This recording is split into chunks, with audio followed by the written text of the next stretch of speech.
In our new anonymous visitor tracking feature, we include whether or not an activity, here you can see, it's hard to tell, but this checkbox says anonymous visitor.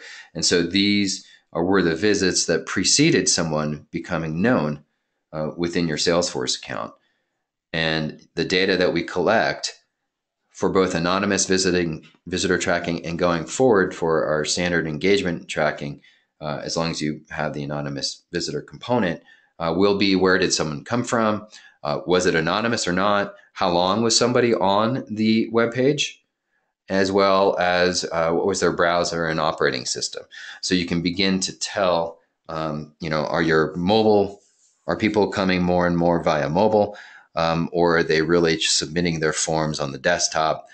Is there a way to, if your goal is to get more and more people to identify themselves, to start making more of those pages mobile compatible as well, to transition people from being unknown to known.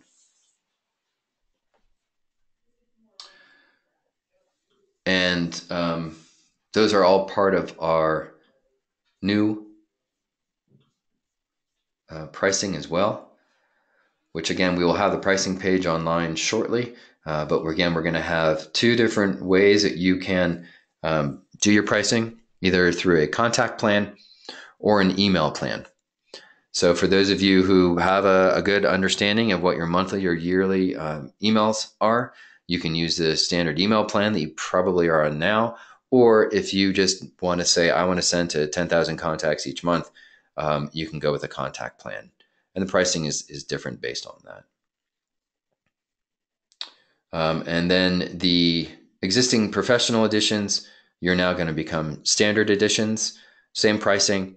And then for those of you who want the new professional features of engagement analytics, the hosted WordPress site with landing pages, form builder, as well as anonymous visitors and pop-up forms, you'll be able to get those at the new professional price.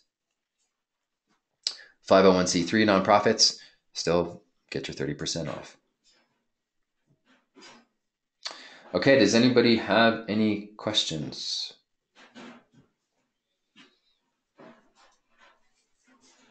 And one more thing, for those of you who are interested in upgrading to the new features, please send an email to support@predictiveresponse.com, or you can always come to our website, click on support,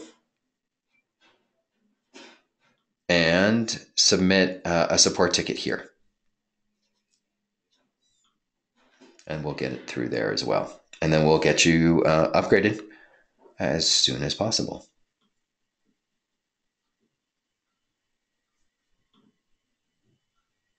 Okay.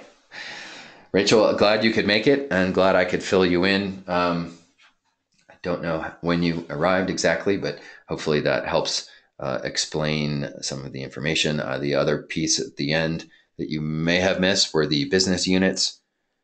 So now email templates can be associated with business units, and then campaigns can also be associated with a unit, so that somebody who is associated with recruiting would only see a military welcome 2 and welcome 1 templates, even though these are all available.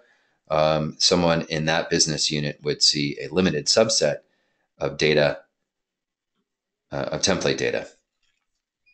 And so that way you can limit what people see in an effort to provide a simpler, easier solution to let almost any user really get email out the door. And so in this case, this is associated with our eMaker templates, where they can put in the content that they want here, and that'll be injected into the template that you design through the standard template editor that you have now. Okay, and with that, we've taken plenty of time. So I'm going to go ahead and sign off unless there are additional questions, and give you an additional 6 minutes back to do whatever it is you need to do today. And thank you again for being a client of ours, and for sending mail, and for paying attention to the features that we have. And I hope that you all can take advantage of some of these new features to get the most out of your marketing automation solution. Thanks again, and we'll see you next month third Wednesday of the month. And you can look to the blog later this week to see a recap of this. If you need to share any information with your colleagues or your friends, or you want to sit down over Thanksgiving and watch this, feel free. Thank you all.